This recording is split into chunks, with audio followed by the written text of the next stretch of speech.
La salle du village a rarement été aussi pleine. Des haut-parleurs extérieurs ont même été installés pour l'occasion. La première partie de la réunion porte sur la présentation de l'étude géologique des sols. Et très vite, le ton monte. Les habitants veulent des réponses claires sur les risques liés à l'enfouissement des déchets. Landra s'y plie agacé. Oui, ça va fuir, et c'est bien parce que ça va fuir qu'on le met dans une couche capable de confiner la radioactivité.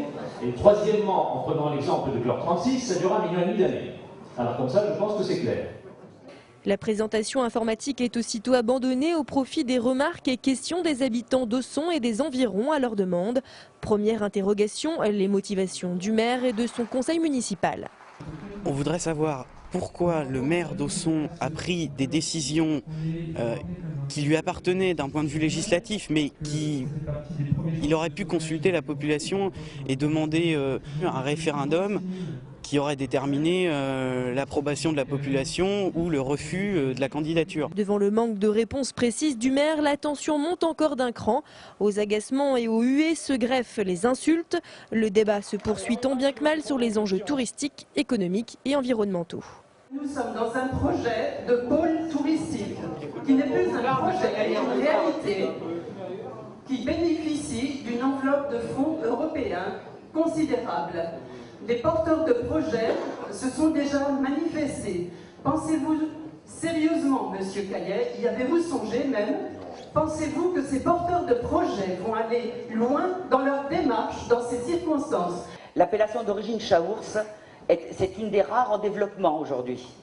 C'est une image de cette région et j'entends le faire savoir. Moi, que je sois à Auxon, que je sois ailleurs, les producteurs de lait ne vont pas emmener leurs vaches ailleurs. Après 3h30 de réunion, l'heure est au bilan. Du côté du maire, tout d'abord, la soirée a été compliquée. J'ai été agressé toute la soirée, mais c'est normal, je suis agressé par des gens qui sont contre un projet.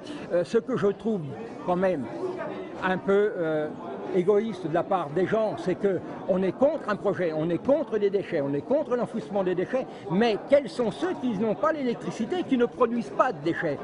Ce que j'ai envie de dire à ceux qui demandent à une démission, c'est que les règles de démocratie, il y a une élection, dans 6 ans maintenant, dans 4 ans maintenant, on me mettra à la porte si on veut, mais de toute façon, dans 4 ans, je ne me représenterai pas. Pas de démission en vue pour le moment, elle était pourtant réclamée.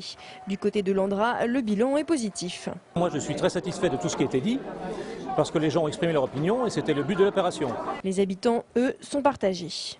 La réunion, je trouve que les gens peuvent s'exprimer, déjà une chose, mais les gens de Landra sont des professionnels et ils nous racontent ce qu'ils veulent. Il faut dire aussi qu'on a besoin d'un scanner, on a besoin d'un IRM, on a besoin des rayons, on a besoin de tout ça, donc il en faut un petit peu de nucléaire, il ne faut pas tout, mais il faut qu'on traite que le nucléaire à nous. Mais pas le nucléaire à tout le monde. Ce qui me fait peur, c'est la poubelle de trop.